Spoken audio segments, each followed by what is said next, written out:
Los Angeles, California, June 1971. Let me take you there.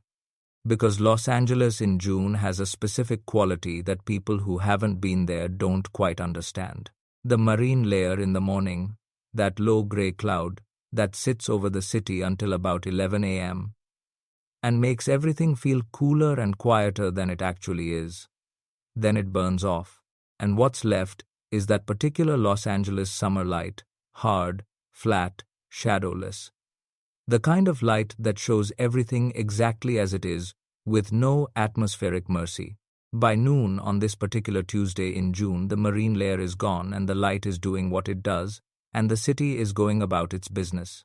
Chinatown, North Broadway, the specific geography of old Los Angeles Chinese community, the restaurants, the herbalists, the shops that have been in the same location for 30 years, the particular mix of old and new that all ethnic neighborhoods carry, streets that know what they are and don't need to explain it to anyone, and on a side street off North Broadway, in a building that doesn't announce itself, no sign outside, no indication to a passing stranger of what happens within, is a gym. Not a large gym, not an impressive gym by the standards of commercial fitness in 1971. Low ceilings, wooden floors worn smooth from years of footwork, mirrors on 2 walls, a heavy bag in one corner, speed bag in another, wooden training equipment specific to Wing Chun, the Muk Jong, the wooden dummy, standing in the center of the room like a patient teacher. The smell of the place is specific. Liniment, polished wood, the particular clean smell of a space where serious work happens every day, and the space has absorbed it over time. This is Bruce Lee's gym, the Junfan Kung Fu Institute, and on this particular Tuesday morning something is coming to it that has never come to it before. Let me tell you about Alexei Petrov, because you need to understand what Alexei Petrov is before you can understand what happens when he walks through that door. Alexei Petrov is 29 years old. Born in Leningrad. He has been wrestling since he was 7 years old. 22 years. He is 6'2", and he weighs 300 pounds.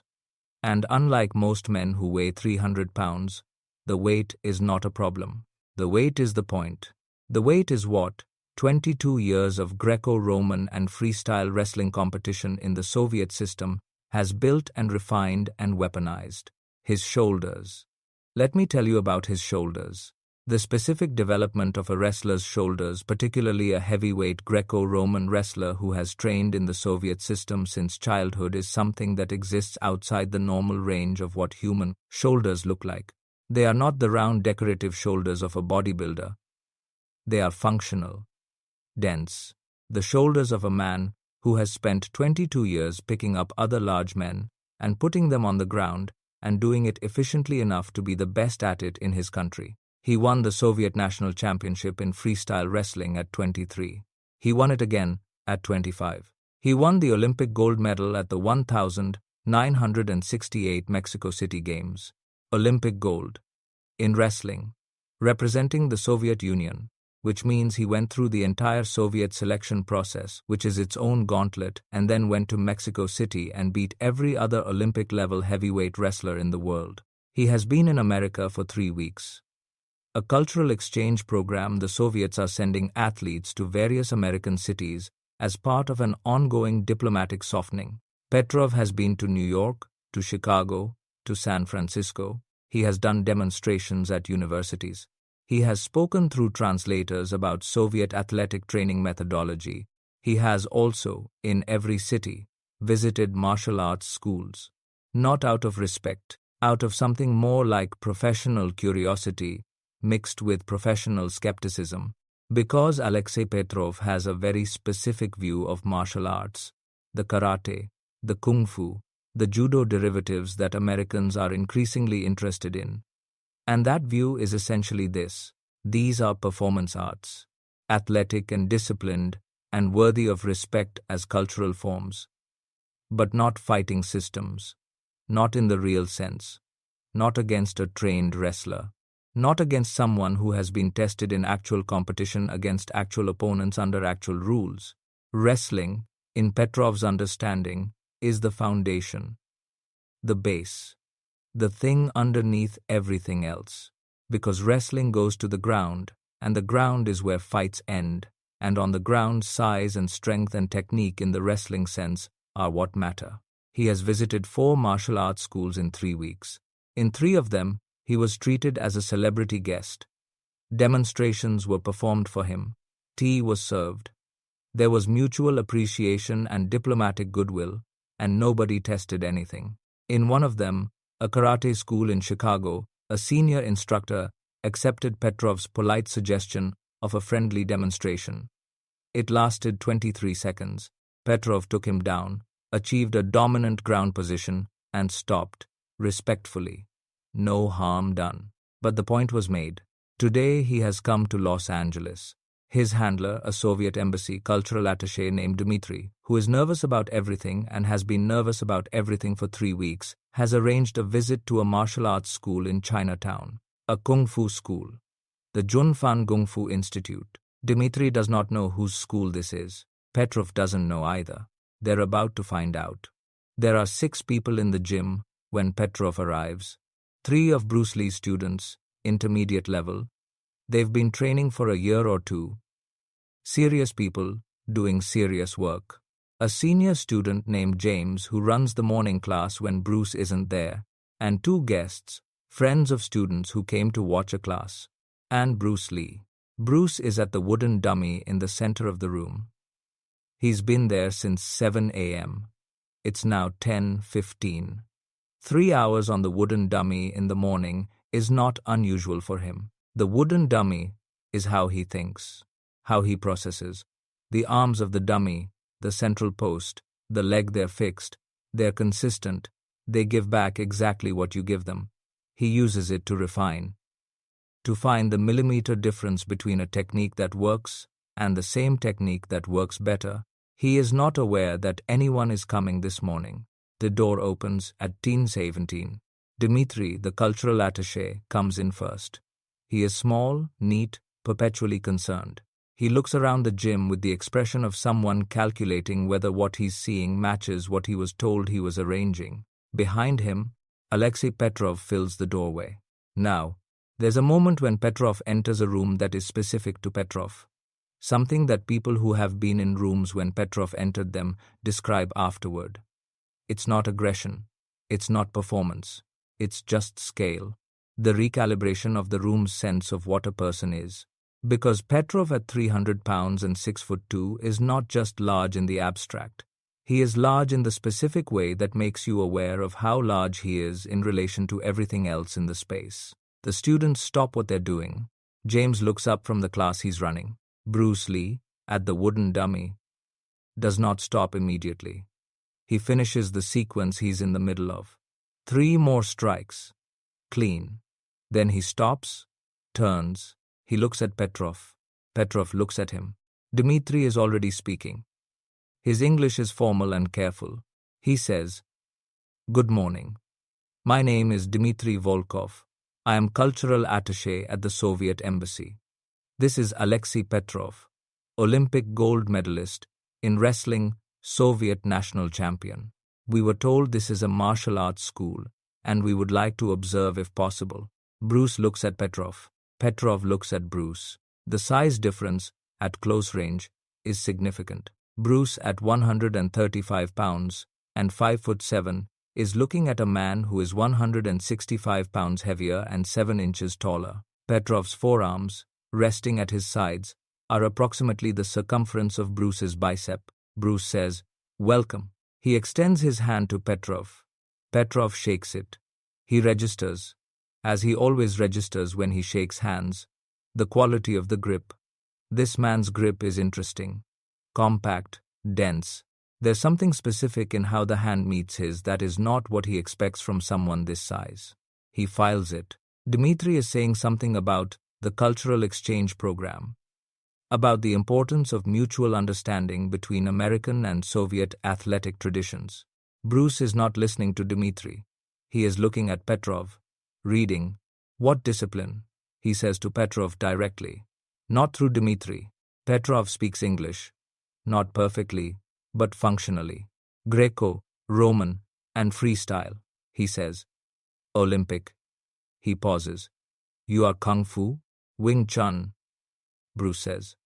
And my own system, Petrov nods. His expression is the expression he brings to all of these martial arts school visits. Respectful on the surface. Underneath the settled certainty of someone who has already reached his conclusion. Petrov looks around the gym, the wooden dummy, the heavy bag, the mirrors, the Wing Chun training equipment. He takes it in with the professional eye of someone assessing a training environment. He says, "May I look at the wooden dummy?" Bruce gestures. Of course. Petrov walks to the wooden dummy, stands in front of it, examines the construction, the 3 arms, the central post, the angled leg at the bottom. He's seen things like this before, in the other schools. He runs his hand along one of the arms. He says, "What is the purpose?" Bruce walks over. He stands next to the dummy. "Sensitivity training," he says. "And structure." He places his hand on one of the arms. "You learn to feel where force is and isn't, where the path is open and where it's closed." Petrov looks at him. He says, "In wrestling we have a saying." He pauses, choosing his English carefully. "We say, feeling means nothing if the other man is stronger." Bruce looks at the dummy. He says, "That's true in wrestling." Petrov says, "It is true in all fighting." Bruce says, Petrov says, "You disagree?" Bruce looks at him. "I think it depends on what you mean by stronger," he says. Petrov's expression adjusts slightly. He is a man who is polite and who respects protocol and who has been on this cultural exchange tour for 3 weeks being diplomatic. But there is something underneath the politeness that is very certain about this particular topic. He says, "Stronger means what it means." He looks at Bruce. 300 pounds is stronger than 135 pounds. This is physics. Bruce says, "In a direct confrontation, yes." Petrov says, "All confrontations are direct." Bruce says, "Are they?" There's a pause. Dmitri, the cultural attaché, is looking between the two of them with the expression of someone who is not sure whether this is going well or badly. Petrov says, "In my experience, in 22 years of wrestling, in international competition, in the Olympic Games, the confrontation is direct. The stronger, better conditioned, better trained man wins." He pauses. What Kung Fu calls indirect, he uses the word with a slight edge. Not cruel, just precise. In my experience, does not survive contact with a wrestler who intends to win. The gym is very quiet. Bruce's students have stopped their work. They're listening. They're not obvious about it, but they're listening. Bruce looks at Petrov for a moment. He says, "You've visited other martial arts schools." Petrov says, 4. "Yes." Bruce says, "And?" Petrov says, "I have respect for the training, for the discipline, for the cultural tradition." He pauses. As fighting systems, he shakes his head slightly. "Not effective against wrestling. Not at this level." Bruce says, "At your level." Petrov says, "Yes." Bruce says, "Would you like to find out?" Dmitri makes a sound. It's not quite a word. It's the sound of a man whose specific anxiety about this entire trip has just found its focus. Petrov looks at Bruce. He says, "You are proposing a demonstration." Bruce says, "You came to a martial arts school to observe." He looks at the wooden dummy, then back at Petrov. Observing from the outside has limits. Petrov is quiet for a moment. He says, "You understand what I am, what I weigh. I don't want to injure anyone." I don't want to injure anyone." Bruce says, "I appreciate that." He says it without irony, directly. Petrov says, "You are serious." Bruce says, "You made a specific claim about what works and what doesn't." He meets Petrov's eyes. I think a demonstration is more useful than a discussion. Petrov looks at him. He is a man who has been challenged before. In his sport, challenge is the format. You show up, you perform, the result speaks. He respects this. He respects the directness of it more than he respects the tea and the demonstrations and the diplomatic goodwill of the previous 3 schools. This small man is not offering tea. He's offering a real conversation. Petrov says, light work. Demonstration only. I am not here to hurt anyone. Bruce says, agreed.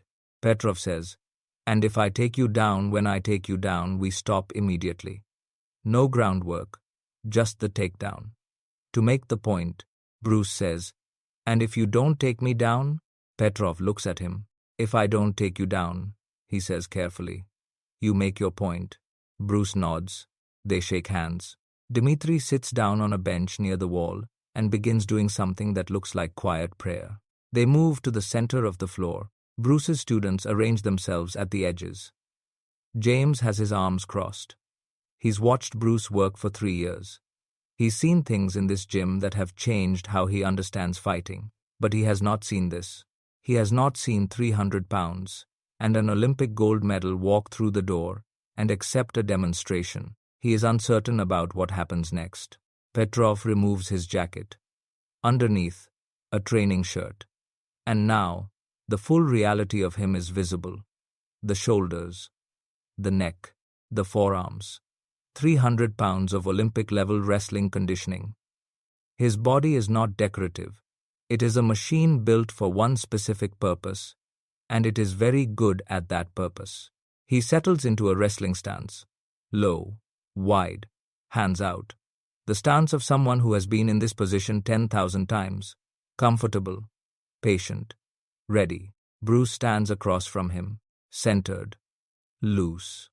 Same posture he always has. No dramatic change for the occasion. He looks smaller, suddenly, than he did a moment ago. Standing across from Petrov in the center of the floor with the mirrors showing both of them 135 pounds and 300 pounds, 5, 7, and 6. 2. He looks like the wrong answer to the question Petrov is asking. Bruce says, ready? Petrov nods. Petrov moves first. He moves the way wrestlers move. Low, forward, controlled explosion. He's not sprinting, he doesn't need to sprint. He has enough weight and reach that controlled forward movement is sufficient. His hands are out, looking for the grip. Get the grip. Get the tie-up. Get inside. Then the takedown and the demonstration is over, and the point is made. He moves forward and reaches. Bruce moves. Not back. Sideways. A lateral step that puts him at Petrov's right side before Petrov's hands find him. Petrov's reach closes on empty air. Petrov turns, reaches again. Bruce moves again. Same direction, lateral, away from the reach. Staying at the edge of Petrov's range. Not running, not creating distance. Moving around the pressure. Petrov tracks him, turns, moves forward again. This time he anticipates the lateral movement, adjusts his angle, reaches to where Bruce is going to be. Bruce goes the other way. Petrov stops. He stands in the center of the floor. He is recalibrating. In 22 years of wrestling, he has moved forward and grabbed people. That is the format. That is how it works. The grab is the beginning of everything. Without the grab, you have nothing. With the grab, you have 300 pounds of Olympic wrestler applying force in a specific direction, and the outcome is not uncertain. He hasn't gotten the grab. He tries again. Lower this time. Going for the legs.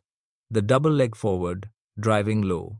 Both arms, going for both legs below the knee. This bypasses the arms. This goes under everything. And once he has the legs, the rest is physics. Bruce sprawls. His hips drop back and down. His weight goes onto Petrov's shoulders. He breaks the angle of the takedown. And as he sprawls, his hands find Petrov's head light. But they're applying downward pressure on the posture. Petrov disengage, stands up, looks at Bruce. He says, "You have wrestled." Bruce says, "No." Petrov says, "The sprawl is a wrestling movement. Bruce says, it's a response to a takedown. The same principle appears in different systems. Petrov nods slowly. He is interested now. Not threatened. Not defensive. Genuinely interested.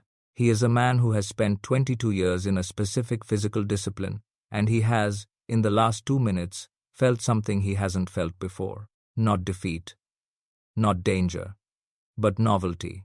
Something that doesn't quite fit the categories.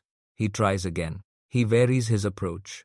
Instead of committed explosive attacks which have given Bruce the movement to work with, he tries to slow the engagement down. Control the distance. Wait. Create a moment where the grip becomes available. Bruce matches him, moves with the slowing, stays at the same distance as Petrov tries to close it. It's like trying to hold water. The students watching notice something. They've trained with Bruce. They know what he does. What they're watching now is Bruce doing it against 300 pounds of Olympic wrestling, and what they notice is it's the same principles, the same movement. No adjustment for the scale of the opposition. The opposition has changed dramatically, and the response has not needed to change because the response is not based on the opposition's size. It's based on the opposition's movement, and the movement has the same structure at 300 pounds as at 150. Petrov tries a body lock. Gets one arm around Bruce's midsection, the first real contact of the demonstration. His arm closes around Bruce's waist, and 300 pounds of leverage starts to apply. Bruce doesn't resist. He turns into the body lock. Into it, not against it. His elbow comes down on Petrov's arm, not striking, angling, changing the geometry of the lock, and simultaneously he shifts his weight, not fighting Petrov's 300 pounds with his 135, finding the place where Petrov's 300 pounds is not. Petrov's lock slides.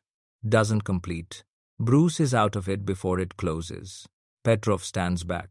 He is breathing slightly harder than when they started. Not from exertion, this has been light work, controlled movement. From something else. From the specific effort of trying to catch something that keeps not being where you expect it to be. He looks at Bruce.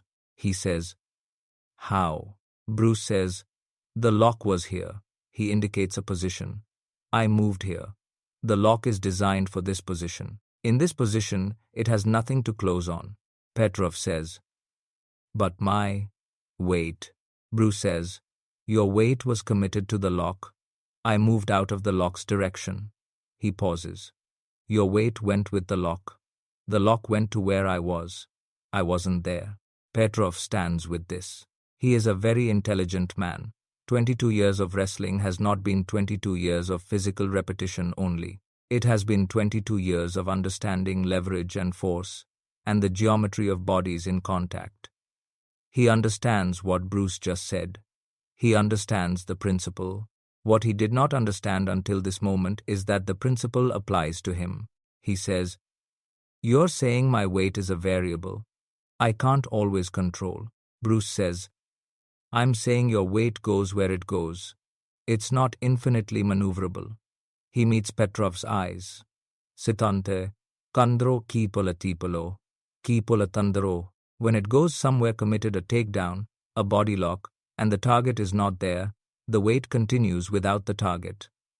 That moment is available. Petrov says, "The moment." Bruce says, "Yes." Petrov says, "It's very small." Bruce says, "Yes." Petrov says, "You have to see it before it exists." Bruce looks at him. "Yes," he says. They stop, not because someone called it, not because of a whistle or a signal, just a natural stopping, a moment where both of them understand that the demonstration has made whatever point it was making and continuing is no longer about the demonstration. Petrov stands in the center of the floor. He looks around the gym, the wooden dummy, the mirrors, the students at the edges. Small gym on a side street in Chinatown. Tuesday morning. Marine layer gone. Flat LA light coming through the windows. He says, "In 4 schools." This is he pauses, finding the English. "Different." Bruce says, "How?" Petrov says, "The others they moved away. Always away. When I moved forward, they moved backward. He looks at Bruce. You didn't move away.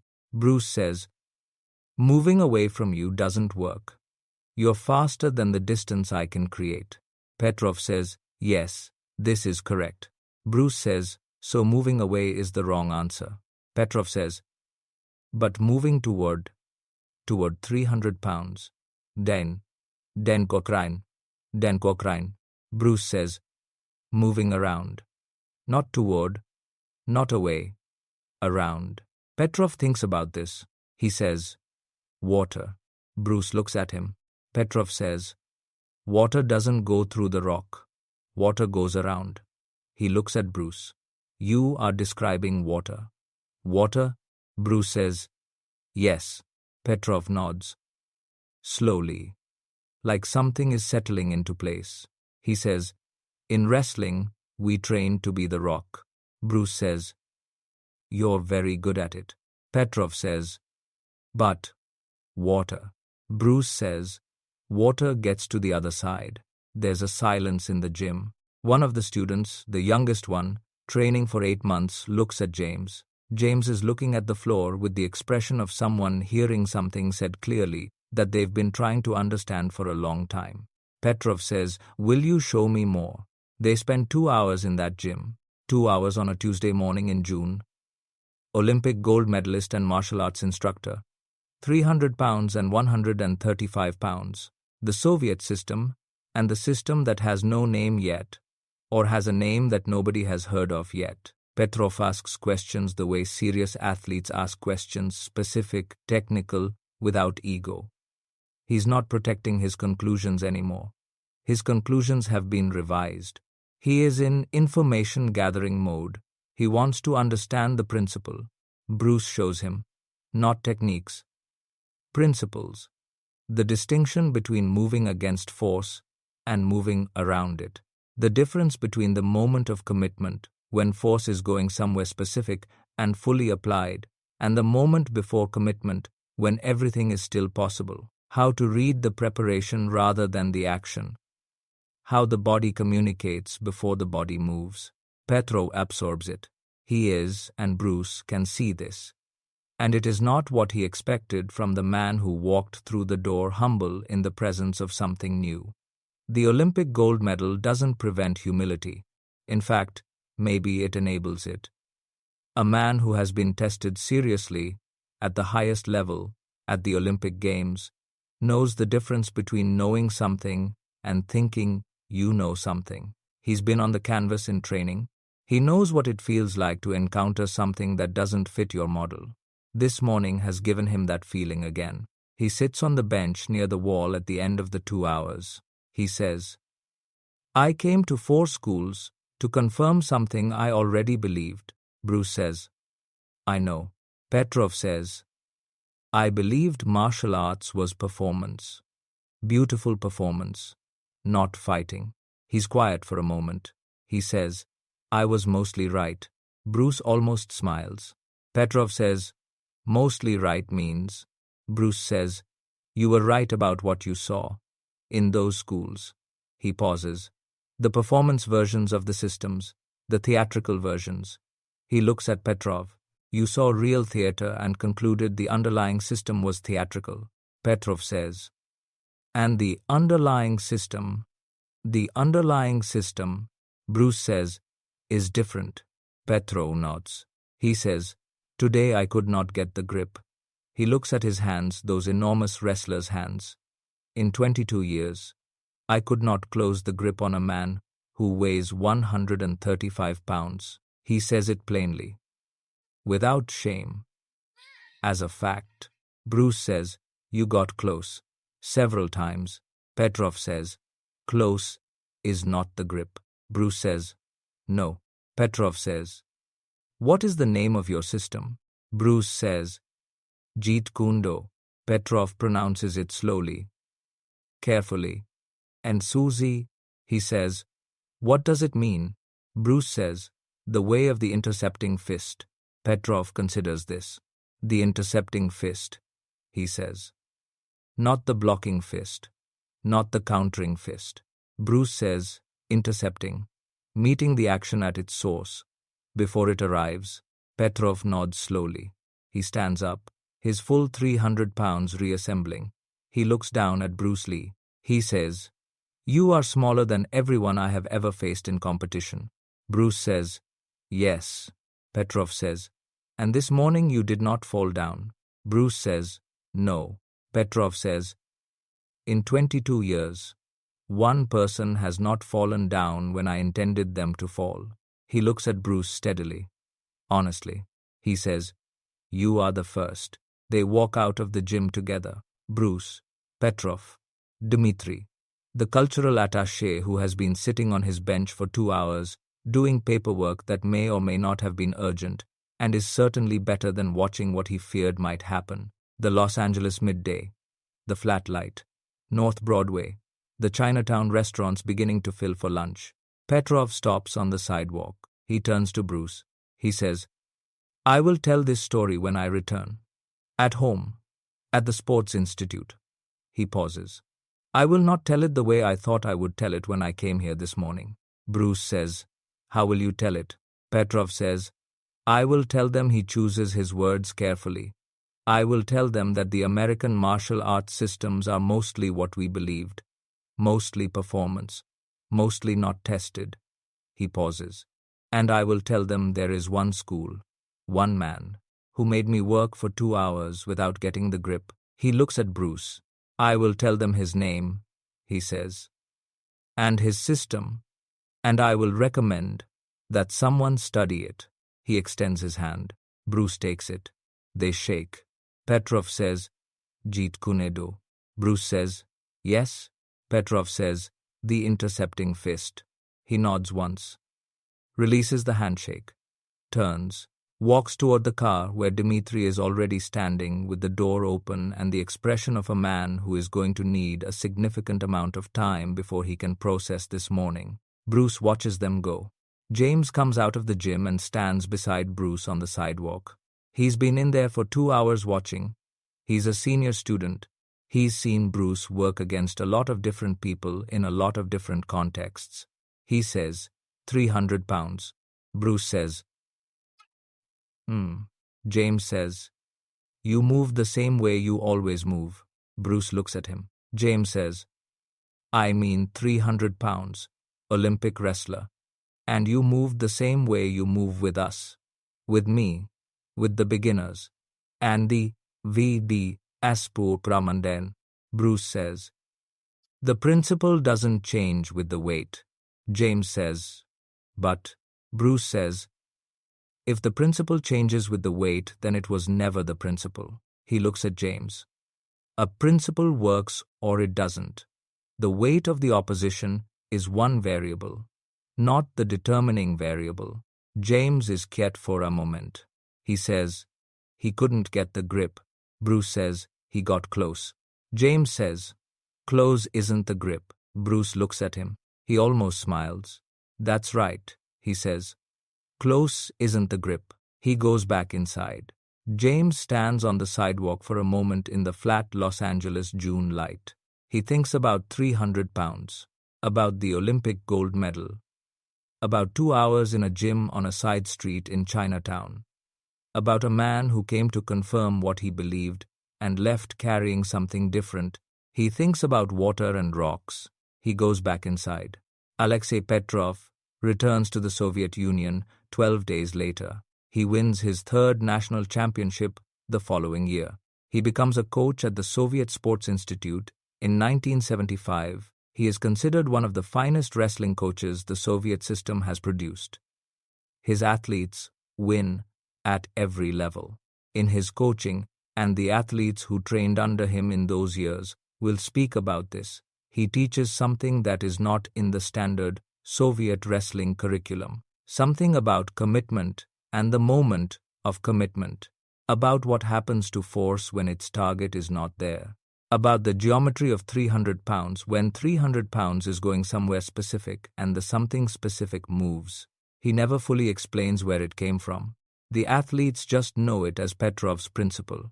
One of them, decades later, will research it, will try to find the source. We'll trace it back through Petrov's notes from the 1971 American tour. We'll find a name, Junfan Kung Fu Institute, Los Angeles. We'll find another name. In Tuno Dallas, Bruce Lee, the athlete, will watch Enter the Dragon. We'll watch the interviews. We'll watch the demonstrations. We'll spend a long time watching the movement. And we'll go to his coach Petrov, by then in his 60s, and say, "Was this him?" Petrov will watch the screen. He will watch Bruce Lee move. He will nod. He will say, "This was him." He will pause. He will say, "But the screen doesn't show what it felt like." The athlete will say, "What did it feel like?" Petrov will be quiet for a moment. He will look at his hands, those hands that closed on every opponent they reached for in 22 years of Olympic-level wrestling. He will say, "It felt like trying to hold water."